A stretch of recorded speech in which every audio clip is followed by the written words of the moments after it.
Hey, what is going on with y'all, man? Look, it's Black Balloon, and we are coming back with a very interesting video. A video that I'm excited to bring to the channel.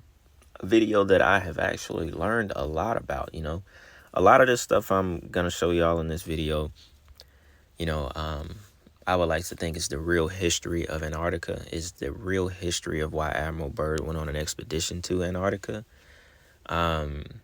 Who was actually there first, who built a secret base there first, which was the Third Reich, the Nazis, Germany.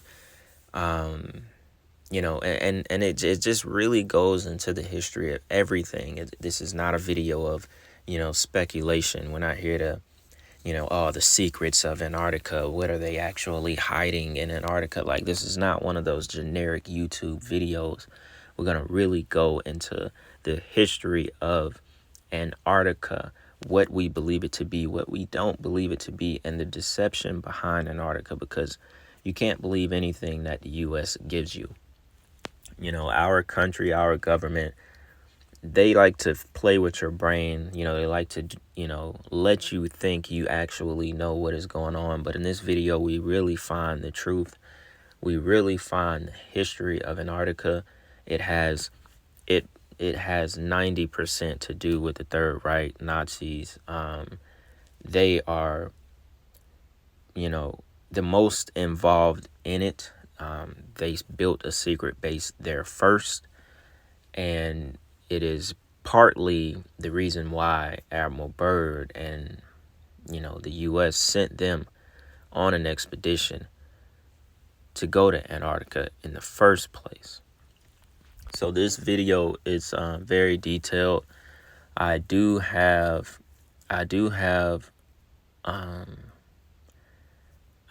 some clips in this video that comes from a Russian documentary about the Third Reich and, their UFOs and the history on Antarctica. Now, we've talked about the Third Reich and their UFOs in the previous video, but this goes a lot deeper into it. This is why I waited. I put that video out first so people could watch that video. Then we're going to go a little bit deeper into the Third Reich UFOs and Antarctica and why all of this stuff was done in the first place. So, a good portion of this video is going to be from a Russian documentary. So it's not in English. It is subtitled. So you have to pay attention. You have to watch the entire thing. You can't take your eyes off of it because it's subtitles. So you're going to have to read the subtitles and watch the video, or you're going to miss something important if you don't pay attention to it. Now, I chose this video because it absolutely holds the truth. I didn't want to get something that was like cupcake and that was beaten around it. This video, the documentary that I found, is the real truth. Now, I do have another one that's completely in English, a few more clips that's completely in English, and it'll go with the regular style of the video. But I just wanted to let y'all know what y'all were going to be watching and what this video is going to be about. I think it's going to be really interesting. So with that being said, let's jump into the first clip. So we were originally talking about the spiriting out of the two spacecraft out of Berlin before the Allies arrived. We said that they were put aboard two submarines. They spent 6 months at sea, and they finally landed in Argentina. Now, from that point, they were taken into Antarctica, into a section of Antarctica called Queen's Maud's Land. And there they disappeared, and they were not heard of for some time. Now, intelligence sources, and of course I was in the intelligence business at that time with the agency, reports indicated that they were in there and they were operative once again. Now, there was a major concern by world powers to go in and capture the technology and the two spacecraft which they knew were in Antarctica. And the intelligence reports indicated that one known as Admiral Byrd was to be recommissioned, and he was to be sent in there to retrieve the two saucers and also the technology and personnel associated with it. Later reports indicated that Admiral Byrd was given 8 months and unlimited funding to go in and pull this thing successfully off. But we also know that within 8 weeks he was totally defeated. Now, the supposition at that point was that there was an advanced civilization and technology, most probably alien. There were with the Third Reich and the SS who was in Antarctica, and that those great and developed technologies were used to defeat Admiral Byrd. And of course, as it turns out, even to date, they're still there. We never did successfully get them. Now, that first clip already provides us with some history, and the real reason Admiral Byrd went on an expedition to Antarctica, and I won't even call it an expedition, he went on a mission. They went on a mission.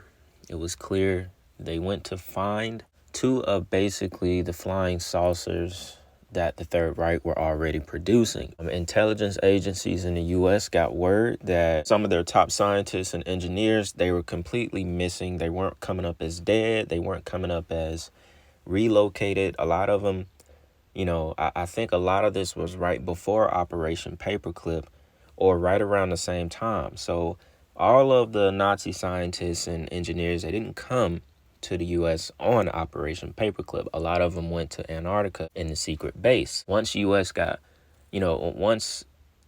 got word of that, they sent Admiral Byrd and his team on a mission to actually also destroy the secret base that the Third Reich had built, and to also recover the two flying saucers, the technology, and the people that were associated with advancing the technology the way that it was, because we obviously weren't on anything like that.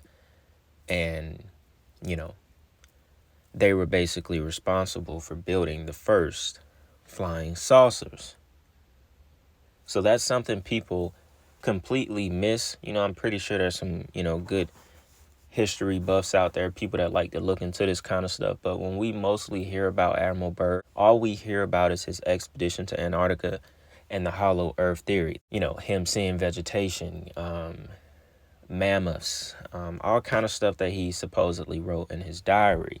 And then the clip that's been completely scrubbed off the internet, which I tried to find to add to this video, but I couldn't find it. It's very hard to find that original audio that he did back in 1954, I think. It was 54 or 55. So that I couldn't find to have a supporting clip in this video. But that first clip, just to start off, tells us a lot.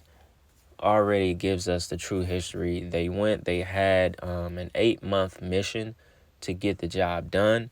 They were sent back in 8 weeks, 2 months, in which the rumor was he wasn't actually sent back, by fighting with the Third Reich and the Nazis. He was actually sent back by the civilization that basically inhabit the inner earth and that inhabit that area of Antarctica, the access point where Antarctica is.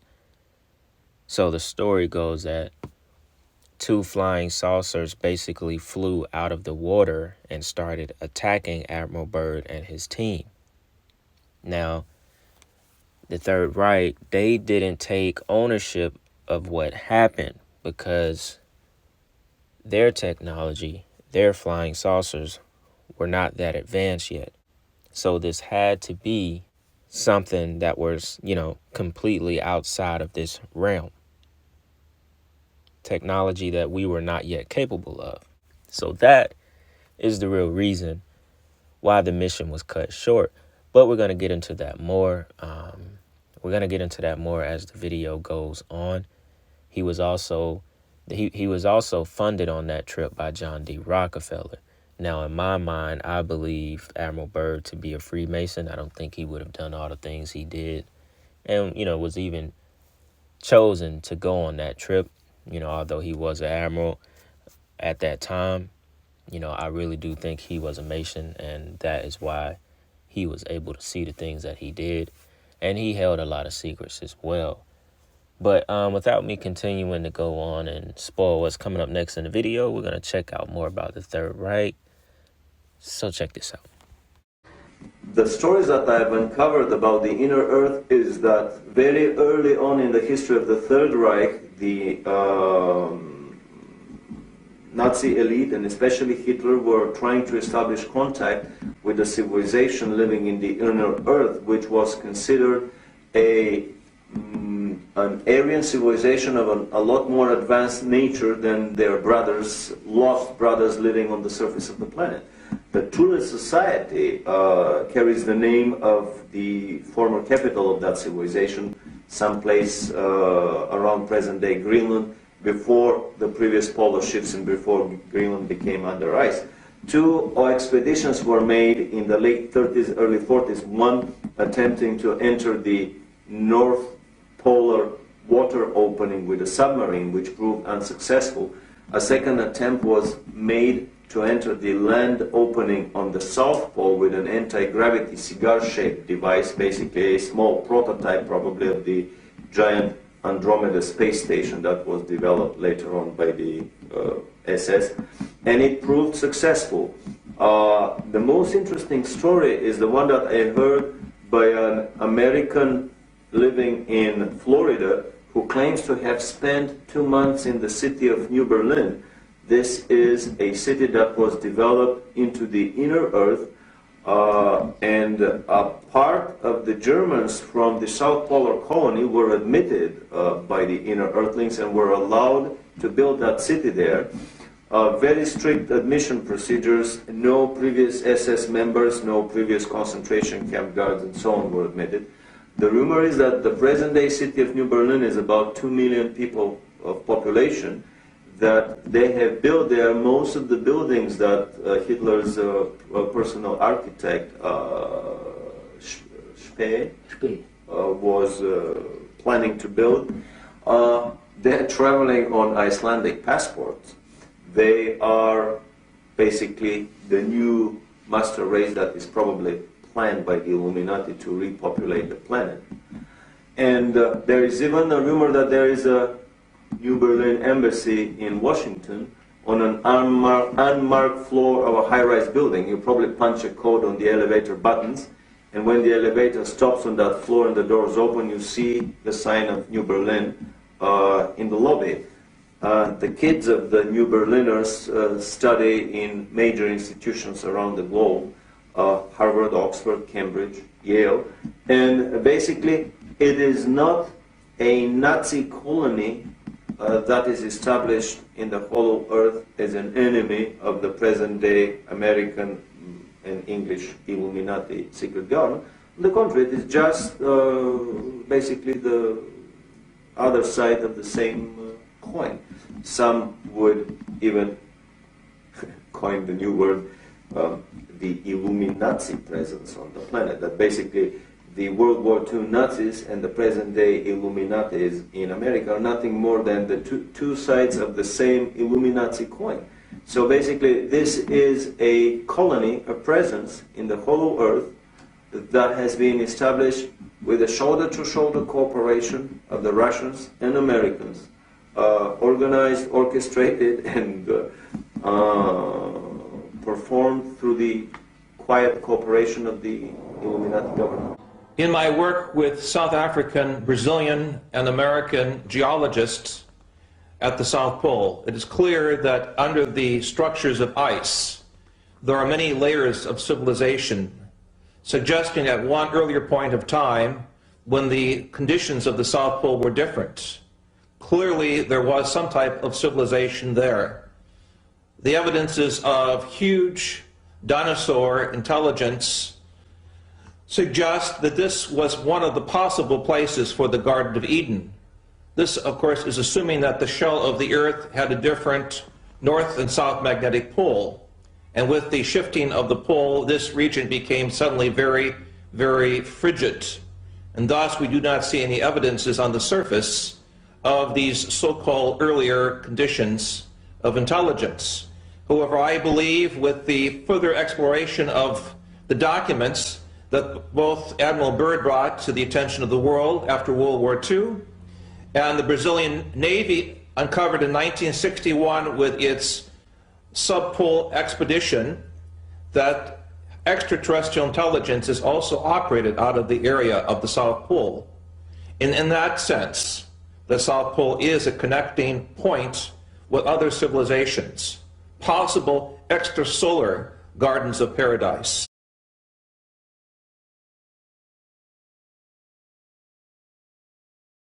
Now, if you heard in the beginning of that clip, he talked about the Thule Society, however you want to pronounce it.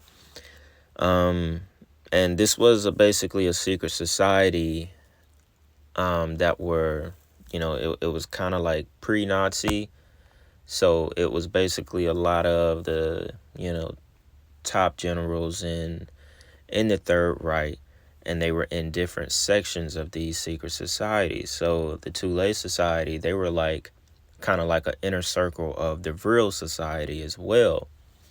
Now, they had about 3 or 4 secret societies. Kind of the most two talked about would be the Thule Society and the VRIL Society. Now, we have to understand that the Third Reich and, their engineers, their scientists, their occultists, they were deeply rooted in seeking ancient occultic knowledge. And I mean deeply rooted in it. Really deeply rooted. And, researching this stuff, I was amazed at reading some of the things that I have come across. I found a book that was, it was basically wrote.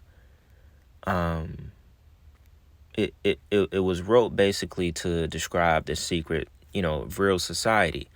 I think the book was called The Coming Race, which was the name of the book.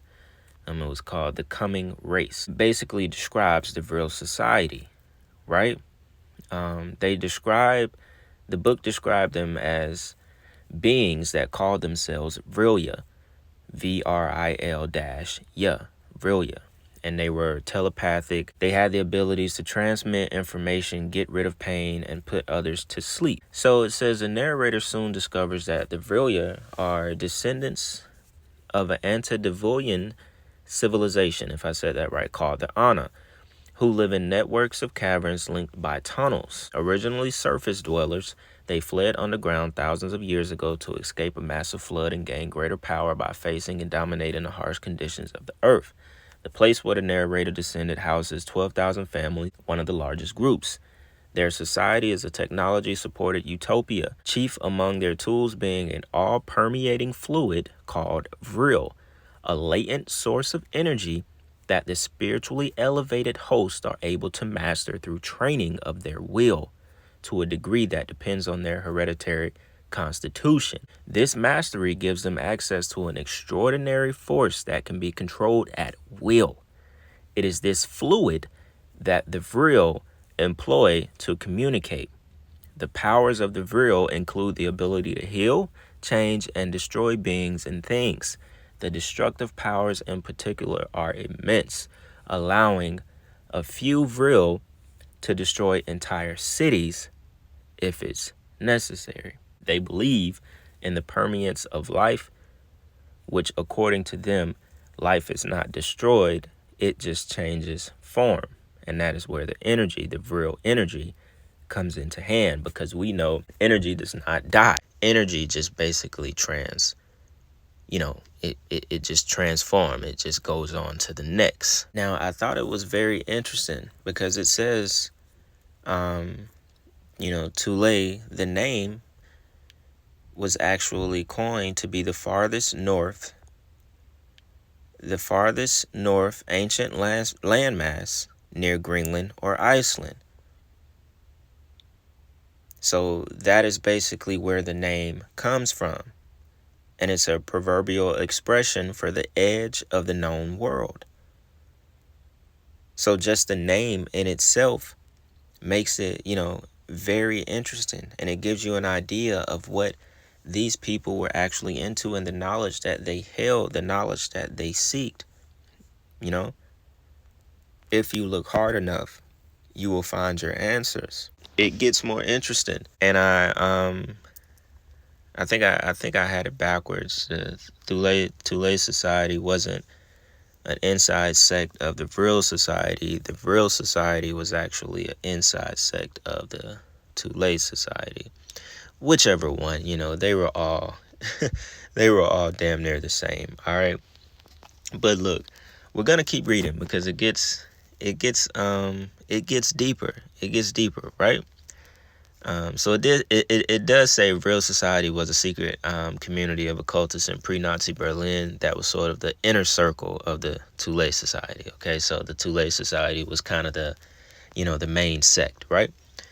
It also says they were in close contact with the English group known as the Hermetic Order of the Golden Dawn. Now, if y'all have been on this channel for a long time, we have talked about the Hermetic Order of the Golden Dawn because that goes right back to guess who? You guessed it, Aleister Crowley. Now, Aleister Crowley is probably the most famous member that people know of, our age today because he's connected to, the music industry so much. He called himself the Beast 666. He represented, that energy. And I believe he joined the Hermetic Order of the Golden Dawn in like 1890s, in the 1890s. Now, the Hermetic Order of the Golden Dawn is also basically derived from the organization of the Rosicrucians. So this lets you know how deep this occultic knowledge was involved with the VRIL and Thule Society. And the fact that the Third Reich, they even named their flying saucers after VRIL. It was like VRIL H, VRIL whatever. Basically, VRIL was always the first name, and then it was kind of abbreviated after that to show you that they were mastering this ancient knowledge, this ancient occultic knowledge, and they were actually getting this knowledge from seeking it. All right, now here we're going to go a little bit more into the VRIL Society, just to kind of get the proper knowledge about it, right? Because I was just kind of skimming and going over things when I was just talking about it. So we're going to get into this article real quick, right? So it says the VRIL Society is an alleged secret society many believe gave birth to the Nazi Party. Now, the reason I'm going into this is, before I continue reading, I just want us to be well versed in the occultic knowledge that they were seeking. All of this has to do with Antarctica. It all has to do with the firmament. It all has to do with trying to get out of the firmament. Everything is connected together. So that's why we have to go back and dig up the roots. All right. So it says it's an alleged secret society many believe gave birth to the Nazi Party. The World War II era was a time where many mysteries were created. So this was especially true about Nazi Germany. For many historians, the VRIL Society remains a prime example of how truly bizarre some of the rumors about the Nazi regime were. For occult researchers, the VRIL Society quickly became an example of how technology and magic can be used for evil. Named after a popular 19th century novel by the name of the VRIL, The Power of the Coming Race, which I just got done reading, reading a page from that book. The book was widely appreciated throughout the English-speaking world and talked about an antediluvian race that had access to a highly advanced energy source called VRIL. The VRILya, the race who lived underground, supposedly had telepathic powers. I'm sorry, y'all, we're just going to go over this again. Highly advanced technology and were able to do incredible amounts of damage simply by using a VRIL wand. The superior ancient race that had control of the VRIL would run out of habitable spaces underground and that they would move up to the surface world. Since many people at the time believed in the possibility of an antediluvian race, there were people who accepted the coming race as fact instead of fiction. So it basically propelled the idea of the VRIL Society into the realm of potential reality.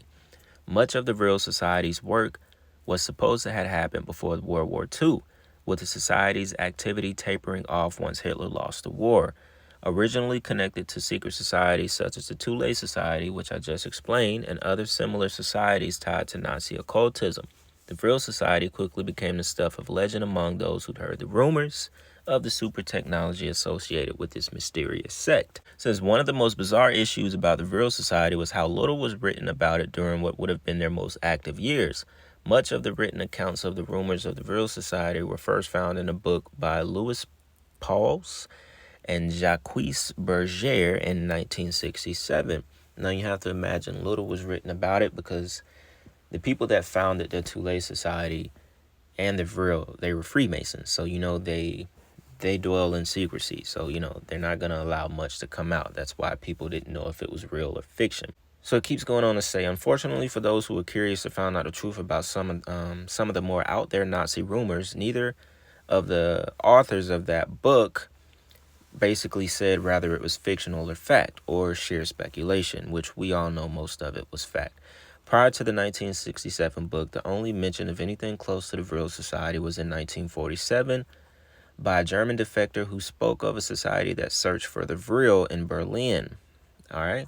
According to those who have researched the VRIL Society at length, this secret society was initially established as the All-German Society for Metaphysics, headed by a medium by the name of Maria Orsic and another medium who only went by the name of Sigrun. Now that's pretty interesting. These two definitely look like witches, especially the one to the left. These two mediums had gotten into contact with the Aryan aliens and were given the goal of spaceflight to reach the Aryan home planet of Aldebaran. I'm not sure how to pronounce that. Many of the original members were also active in the Thule Society, which was known to be an occult movement around the turn of the century. In some circles, the names were used interchangeably, which that was kind of like my little mishap earlier. Basically, they were the same thing, in a nutshell. Unlike many secret societies, people who have heard about the actions of the VRIL Society were quick to admit that the group's highly focused programs went into effect faster than anyone could have imagined. Officially, the VRIL Society was first really founded in 1921. Long ago, people, long ago. By the end of 1922, the VRIL Society had supposedly created their first flying disc, also known as the Otherworld Flight Machine, that was meant to be a test for interplanetary flight. The pace of technology creation, invention, and communication with high-ranking Nazi personnel was shocking to everyone who had heard of them.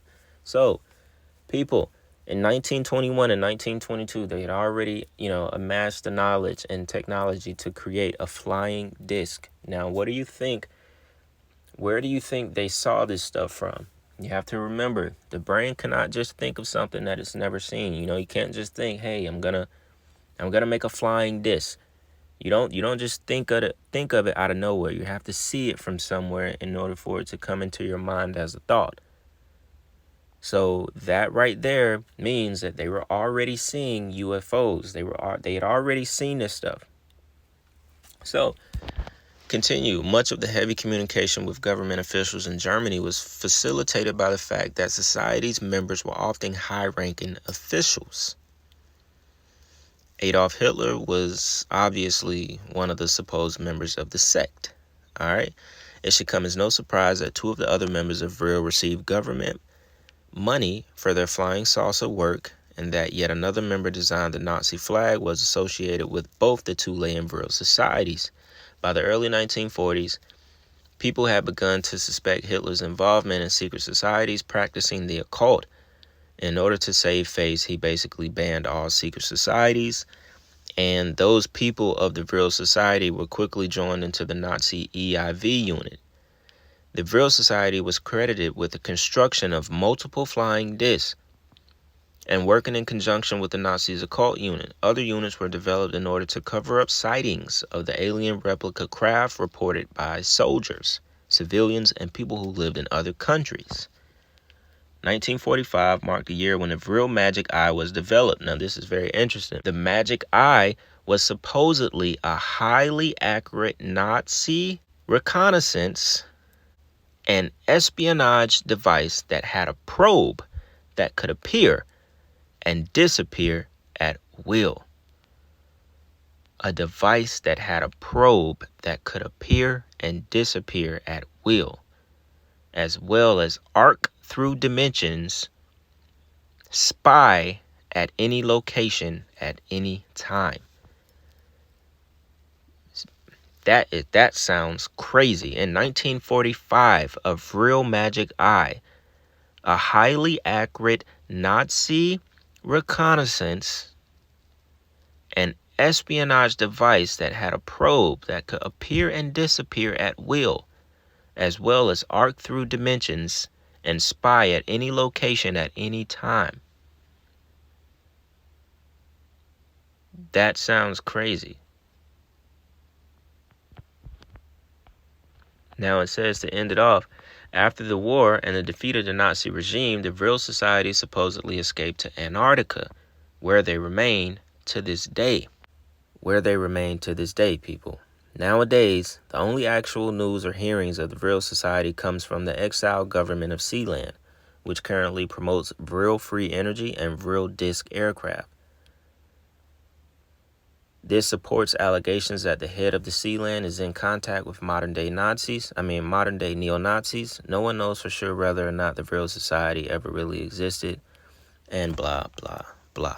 So we know this is partly, this goes back to, what they're actually covering up in Antarctica, what actually goes on today. We know they all work together now on one goal. Back then, it was all kind of separated. The Germans, the Nazis, they were on to it first in Antarctica and, trying to achieve the technology that they were basically seeking back then through magic and through ancient occult knowledge. All right. So I just wanted to go over that with y'all just to kind of get a direct article so it's not all over the place. But I think we've covered this section of the video very well. And remember, I do have a documentary that's going to be a major portion of this video. It's probably going to be the longest video I ever did. May have to split this into 2 parts, but I do have a section of this video that is going to be from a Russian documentary. It is not in English, so you're going to have to pay attention to the subtitles. Please pay attention because you're going to miss something, and it is very good. You don't want to miss it. Just watch it. It's very interesting. Sit down, pay attention to it, and y'all let me know what y'all think. All right? So check this out. Начало 1947 года. Очередная экспедиция легендарного американского полярника Ричарда Бёрда подошла к берегам Антарктиды. Очень странная экспедиция. В отличие от первых 3, она полностью финансируется военно-морскими силами США и имеет военное название «Операция High Jump» – «Высокий прыжок». В подчинении адмирала Бёрда мощная военно-морская группировка, авианосец, 12 надводных кораблей, подводная лодка, более 2 десятков самолетов и вертолетов, около 5000 человек персонала. Согласитесь, странный состав для научной экспедиции. 2 декабря 1946 года перед выходом эскадры в антарктический поход адмирал Бёрд на встрече с прессой заметил: «Моя экспедиция имеет военный характер». О подробностях он не сказал ни слова. В конце января 1947 года началась авиаразведка антарктического континента в районе земли Королевы Мод. Все идет по плану. За первые недели сделаны десятки тысяч аэрофотоснимков. И вдруг происходит нечто загадочное. Экспедиция, рассчитанная на полгода, уже через 2 месяца спешно сворачивается и покидает берега Антарктиды. Это настоящее бегство. Потерян эсминец, почти половина палубной авиации, десятки матросов и офицеров. Членам чрезвычайной следственной комиссии Конгресса США адмирал Бёрд заявил буквально следующее. В случае новой войны Америка может подвергнуться атаке врага, обладающего способностью летать с одного полюса на другой с невероятной скоростью. Кто поверг в бегство американскую эскадру? За 1,5 года до экспедиции адмирала Бёрда летом 45-го в аргентинский порт Мар-дель-Плата вошли и сдались властям 2 немецкие подводные лодки. Необычные лодки. Лодки из состава так называемого конвоя фюрера. Это сверхсекретное соединение выполняло задачи, подробности которых до сих пор остаются в глубокой тайне. Экипажи подлодок показания давали неохотно. И все-таки американцам удалось кое-что узнать. Так командир У-530 рассказал о своем участии в операции под кодовым названием «Валькирия-2». За 3 недели до конца войны подводная лодка У-530 вышла из киля и взяла курс на Антарктиду. На борту подводной лодки находились пассажиры, лица которых были закрыты повязками, а также реликвии Третьего Рейха. Командир другой лодки, У-977, Хайнц Шефер, показал, что немного позднее повторил этот же маршрут. Выяснилось также, что немецкие подлодки неоднократно ходили в Антарктиду. Но почему именно туда?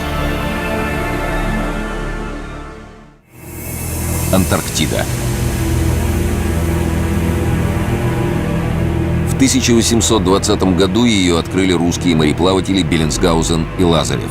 С тех пор этот загадочный континент, по площади превышающий Европу, как магнитом притягивает к себе исследователей.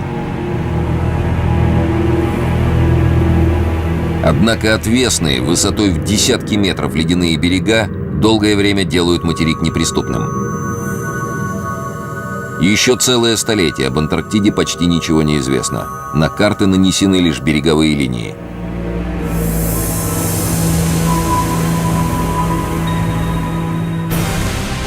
И вдруг к далекому и бесполезному ледяному континенту проявляет непонятный интерес Германия. На изучение Антарктиды выделены огромные средства.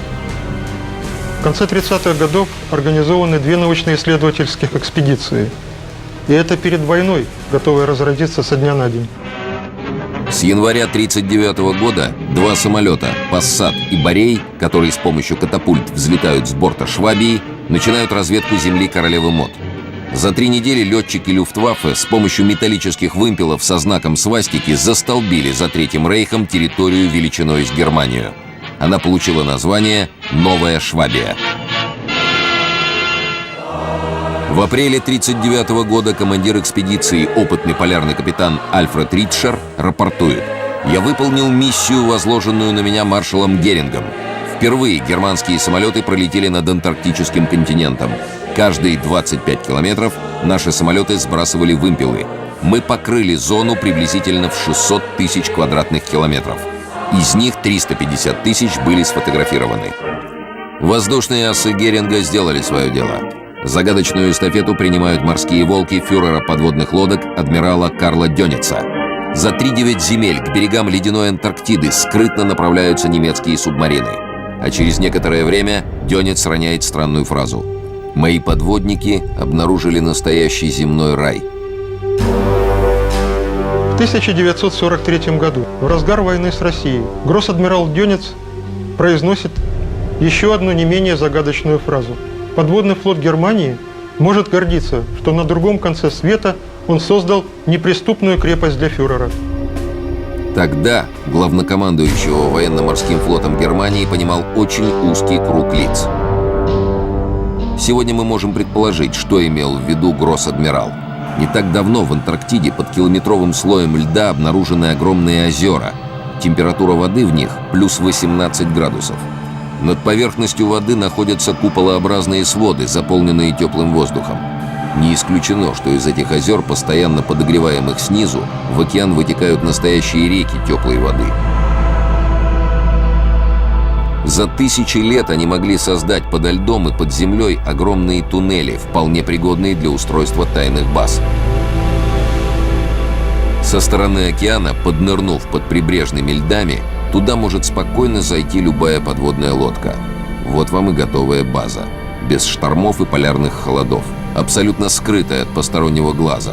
Вне досягаемости для любого противника. Если бы немцы решили разместить какие-то секретные базы, создать, или секретные зоны, которые как бы имели статус экстерриториальности, то полярные зоны, в том числе Антарктида, была совершенно естественным районом нахождения подобного рода баз или анклавов. Судя по обнаруженным документам и воспоминаниям участников событий, нацисты на самом деле создавали в Антарктиде сверхсекретную базу.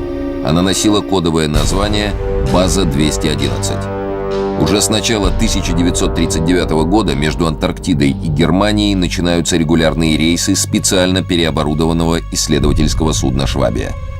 На землю Королевы Мод перевозится горнопроходческое оборудование и другая техника, в том числе рельсовые дороги, вагонетки и огромные фрезы для проходки тоннелей. Туда же прибывают ученые, инженеры, высококвалифицированные рабочие. Для чего Германии была нужна столь удаленная база?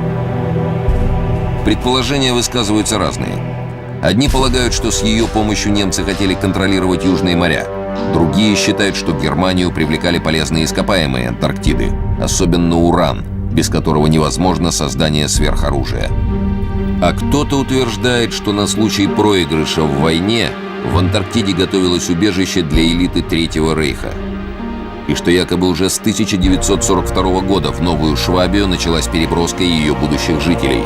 Не только ученых и специалистов, но и представителей нацистской партии и государства. И что туда же из Германии переносятся некие секретные производства. После войны американцы, активно вербовавшие немецких ученых для работы в Соединенных Штатах, с удивлением обнаружили, что тысячи высококвалифицированных специалистов Третьего Рейха бесследно исчезли. Исчезло и более сотни подводных лодок. Среди погибших они не числились. Возможно, американская разведка действительно располагала какими-то сведениями о том, что часть какого-то наследия, технического потенциала, ученые, действительно была вывезена из Германии. И естественно, что антарктические полярные зоны оказывались в поле зрения их внимания. А тут еще показания немецких подводников, сдавшихся аргентинским властям. По всей видимости, все это чрезвычайно встревожило американцев. И в конце 1946 года знаменитый полярник и одновременно адмирал американских военно-морских сил Ричард Бёрд получает приказ уничтожить нацистскую базу в Антарктиде. Но не тут-то было. Отпор, который получила американская эскадра, до сих пор вызывает массу вопросов. Дело в том, что в Вашингтоне адмирал Бёрд докладывал не просто об истребителях с немыслимыми возможностями. Он говорил о нападении на экспедицию странных летающих тарелок, которые выныривали из-под воды и, двигаясь с огромной скоростью, нанесли экспедиции значительный урон. Вот как описывает этот бой, который произошел 26 февраля 1947 года, другой его очевидец. Участник экспедиции, опытный военный летчик Джон Сайерсон.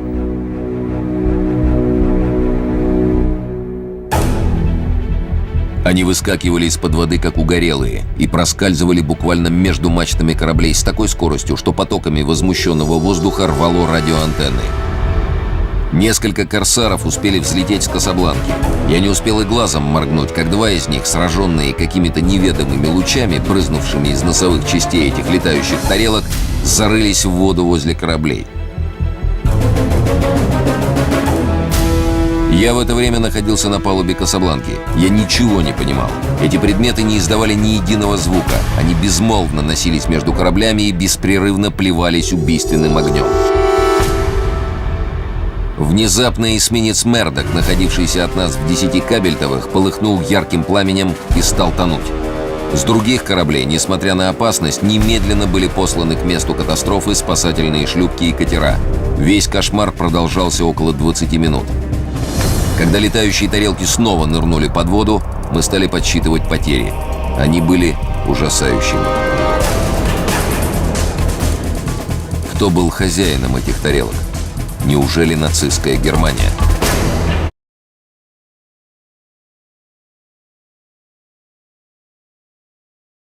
All right, y'all. So in the first part of that documentary, they were kind of going over a few things that we've, sort of touched on in this video already. It was mostly about the mission Admiral Byrd took to Antarctica to basically destroy the secret base that the Third Reich had already built.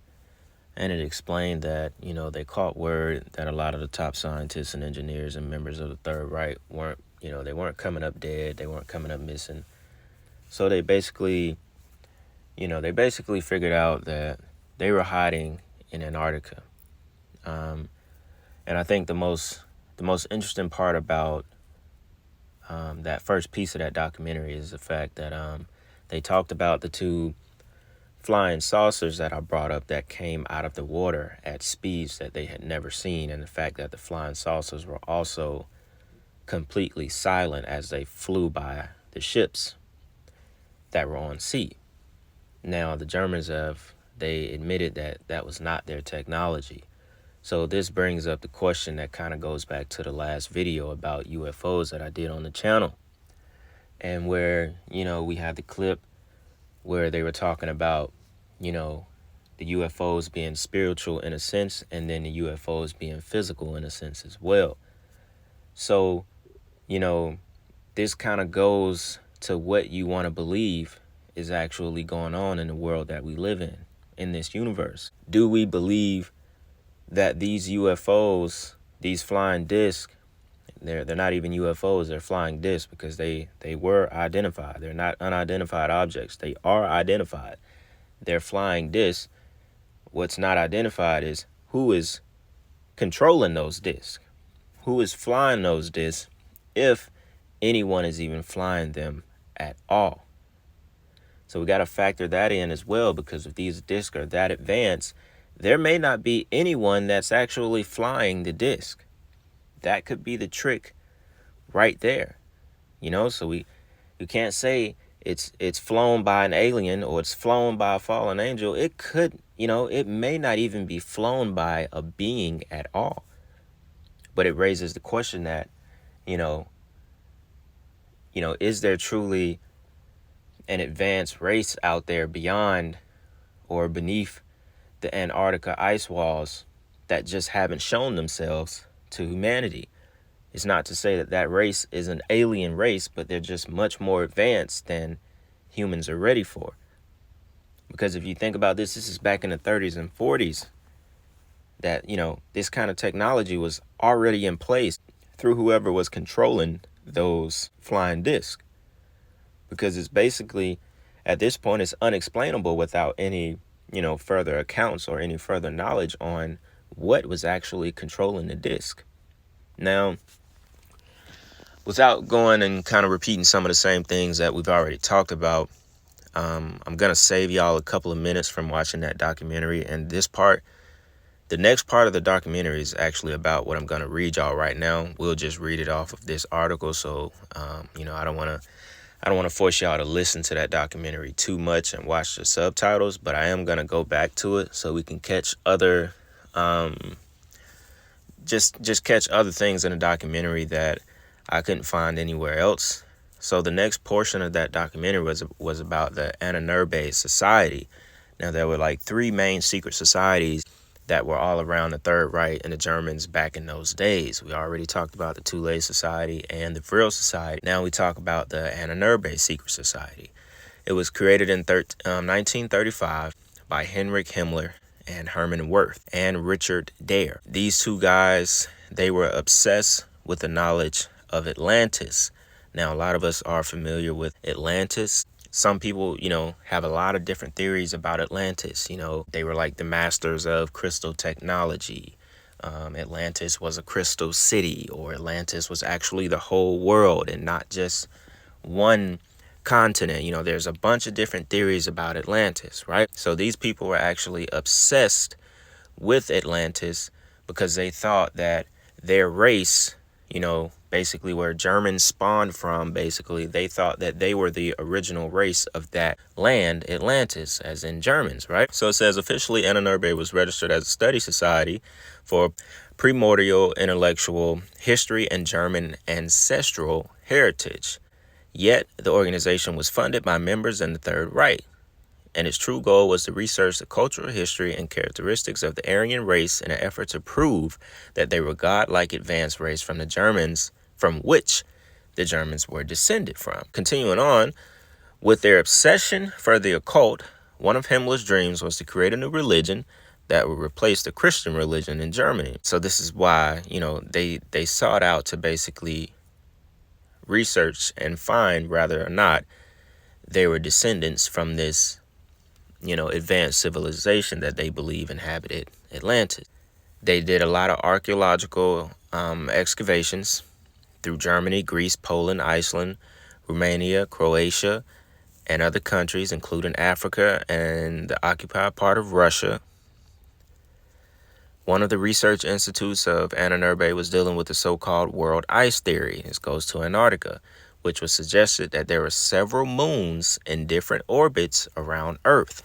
Scientists within the organization also supported that Earth was created when a giant chunk of ice collided with the sun. Now, that just sounds pretty foolish, but it says Ahnenerbe also intensively searched for Atlantis and the Holy Grail all over the world, Bizarre as it may sound, occultists believe that the Aryans, the white Nordic superior race of pure blood, had escaped the mythical Atlantis when it sunk after being, wait for it, struck by a divine thunderbolt and inhabited Earth.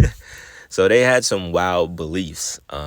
Basically, I just wanted to save y'all a few minutes from watching that documentary because the documentary is kind of really reading you exactly what I just read y'all. But this was basically another inside, this was another inside secret society of the Third Reich that a lot of people didn't know about. And these were the guys that were actually behind trying to, find their ancestral knowledge. This is why they went to Antarctica. This is where it all began, so this video just kind of takes us back to finding out why all of this stuff even took place. It's originally why I said this wasn't going to be like a, one of those generic videos. We were really going to dig deep and find out the why, find out the history of what Antarctica details and why, so many countries, so many researchers, so many archaeologists, so many, occultists want to know what's actually going on, and the fact that Germany and the Nazis say that they actually made contact with the advanced civilization that is in Antarctica. Whether or not we want to believe that there's some kind of portal or wormhole that takes you to the advanced civilization, or there's just an opening that takes you to inner Earth and, you get to see all kind of different life. And it's nothing like what we would expect. That's left up to your belief, because at the end of the day, it's all speculation. We can't prove it, but I'd be damned. I would be damned to say that, I'm not believing it. You know what I'm saying? Because, man, this world is way more, truth is way more stranger than fiction, man. So who really knows what's out there? But before I continue going on, there's a couple more minutes of that documentary I want y'all to watch. So we're gonna get right back to it. Check this out. Без сомнения, сотрудникам АННРБ была известна удивительная карта, обнаруженная историками в 1929 году. Карта эта создана в начале XVI века прославленным турецким адмиралом Пири Рейсом. Поражает то, что на ней подробнейшим образом нанесен северный берег Антарктиды. И это за 300 лет до официального открытия этого континента. В заметках на карте адмирал сообщает, что он составил ее по многочисленным источникам, некоторым из которых было не менее 3000 лет. Но самое загадочное в другом. Береговая линия Антарктиды изображена без ледяного покрова. Эта карта будоражит воображение и сегодня.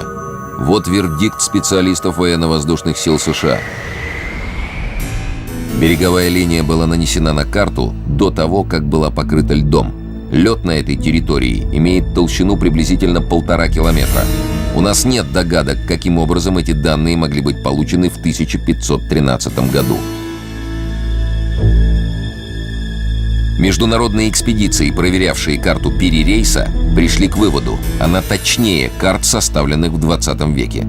А сейсмическая разведка подтвердила то, о чем до последнего времени не догадывались.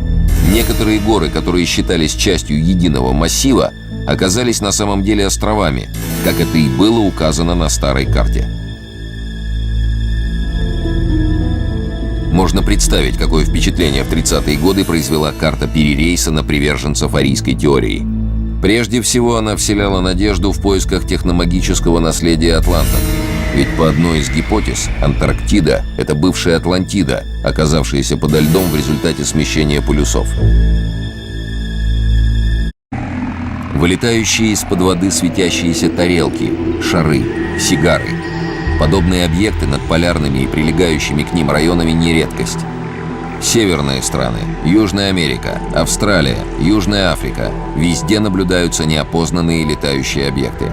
Сообщения о них регулярно поступали и в военно-морскую разведку СССР.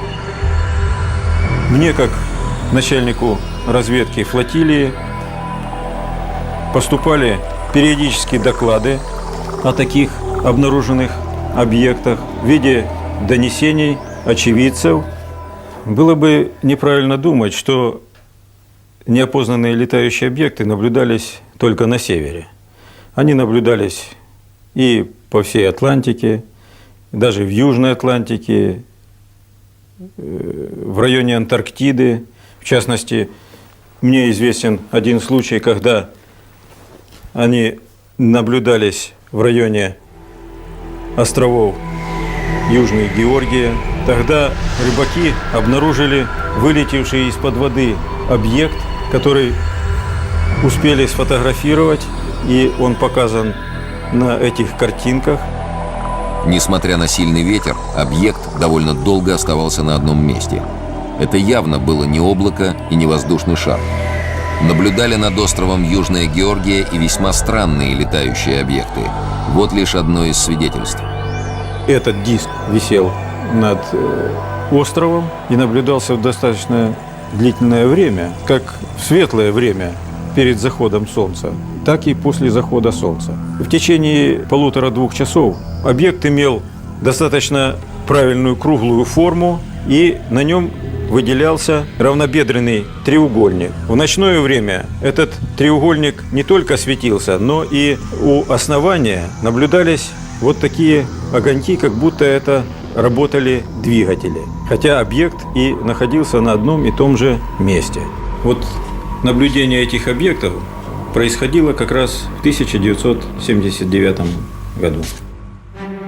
За 3 года до этого, в 1976 году, японские исследователи с помощью новейшей аппаратуры засекли одновременно 19 круглых объектов, которые спикировали из космоса на Антарктиду и пропали с экранов.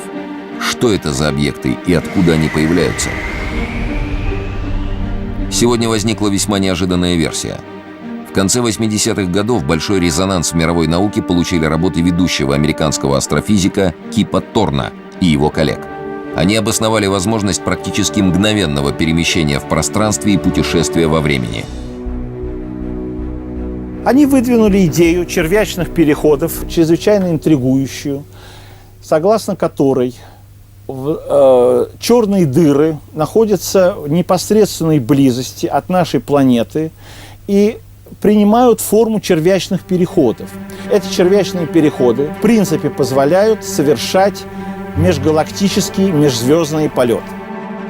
Как заявляют сами ученые, их работа имеет прикладное значение. В частности, для создания машины времени и обеспечения межгалактических перелетов.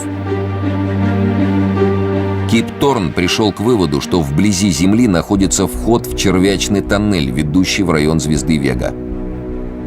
По всей видимости, тогда уже американцы хорошо знали или представляли себе, каким образом происходит появление и исчезновение НЛО в атмосфере нашей планеты. В 1992 году на Аляске началось строительство мощного радиоэлектронного комплекса под названием ХААРП. Официально для изучения ионосферы и развития систем противоракетной обороны. Неофициально для отработки новых видов оружия – геофизического, климатического, психотронного. По сути, массивная лучевая пушка – этакая глобальная микроволновка. Однако, похоже, и это не все.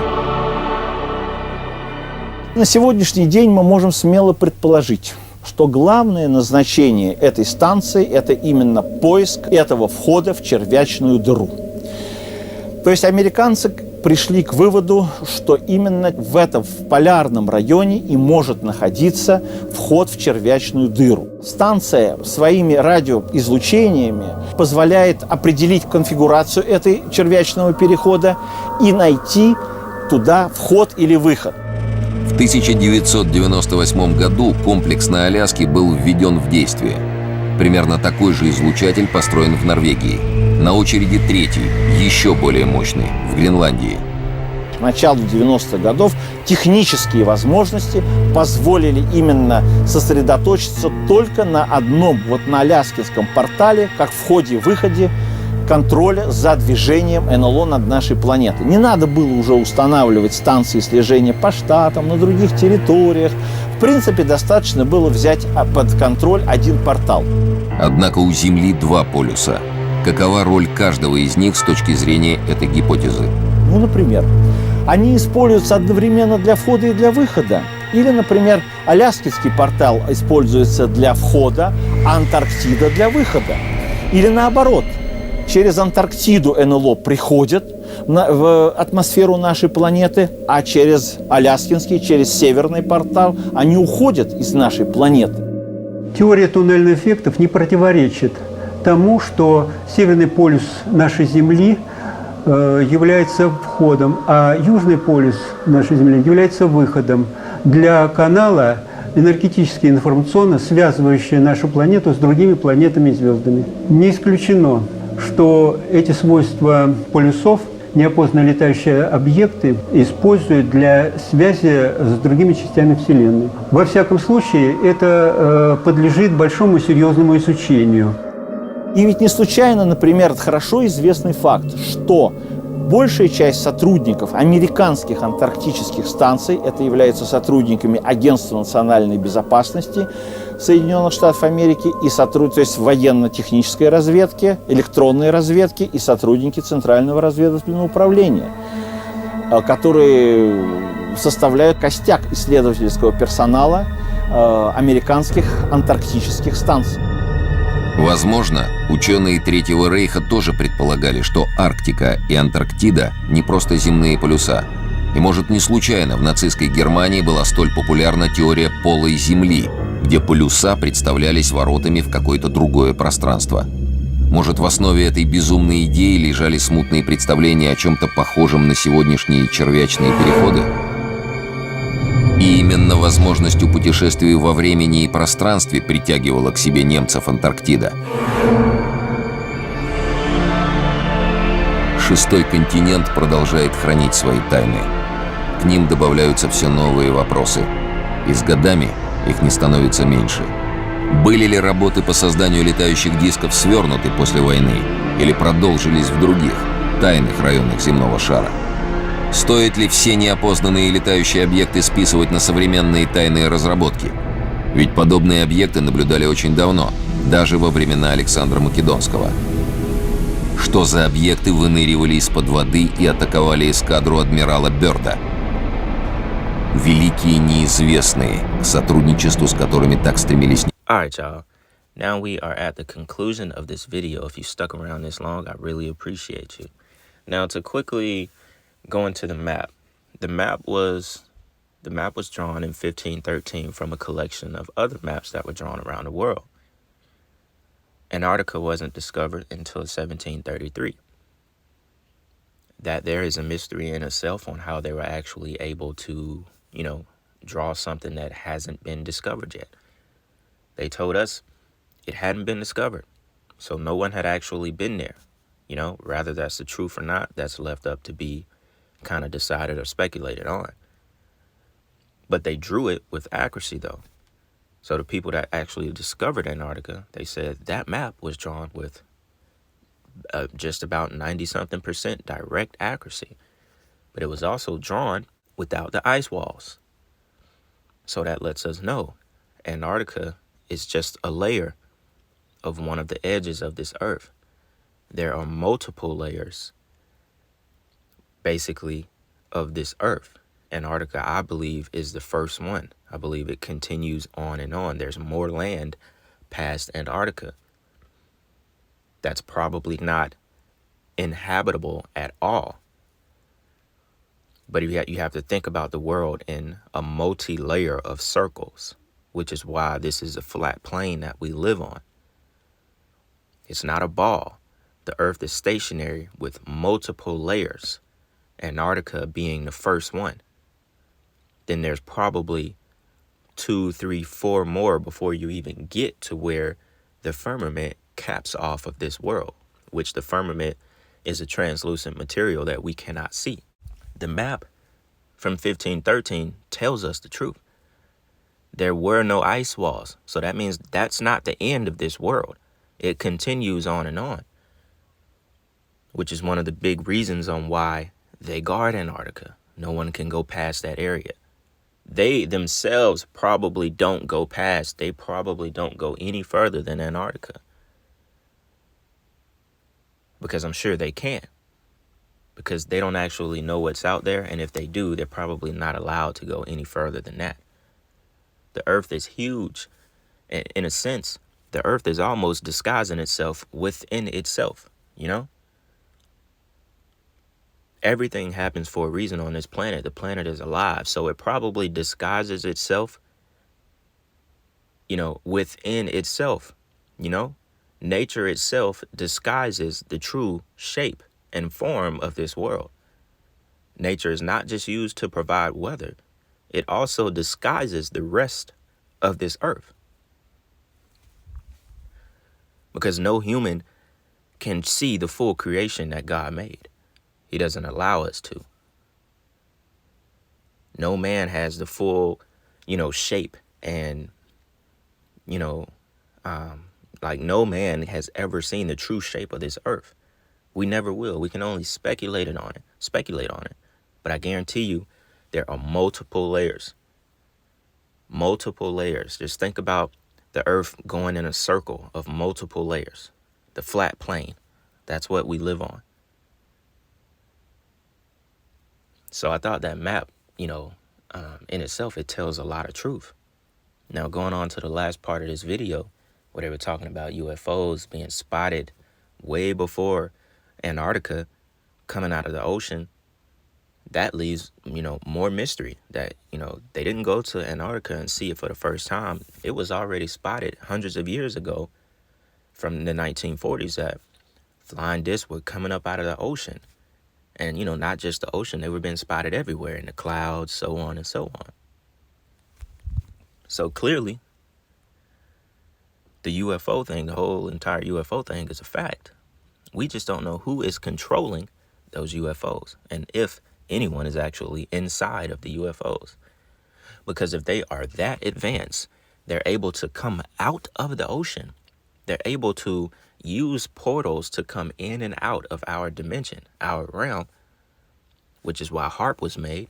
The real truth on why, the clandestine truth on why HARP was made, to study the wormholes, the portals that these UFOs use to exit and leave our planet. Now that was crazy, that they actually used HARP for that. That's the real truth on HARP.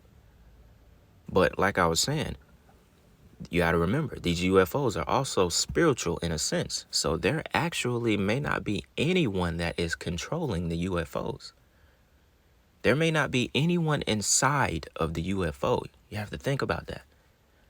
If they're able to do what they're doing at will, if they're that advanced, I almost 99% believe that no one is controlling it. There's no one actually inside it. Don't get me wrong, it's being controlled by something, but there may not actually be a being inside of the UFO. That's what we're not thinking about. We're thinking about someone in there driving the UFO and flying through space like nobody ever seen before, coming out of the ocean, all kind of stuff. But if they're that advanced, we have to factor in that there may be a central control system of UFOs and not just, you know, these beings or these fallen angels inside of the UFO. You know, it wouldn't truly make sense for it to be that way. Or at the end of the day, it could be some advanced civilization, and that's just what they do. That's just what they do, and it's just a mystery that we maybe will never find out in our lifetimes.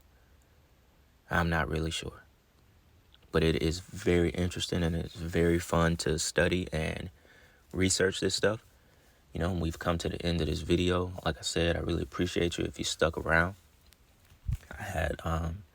I learned a lot researching this video. It was fun to do it. You know, this is fresh. It's a very fresh topic. And I feel like we covered it very well. We've unearthed some things that a lot of people didn't know, including myself. So, yeah, man. With that being said, y'all let me know what y'all think about the video. You know, get a conversation going back and forth. Maybe we could do a part 2 if it calls for it. And yeah, man. With that being said, it's Black Balloon. And I'm going to see y'all soon.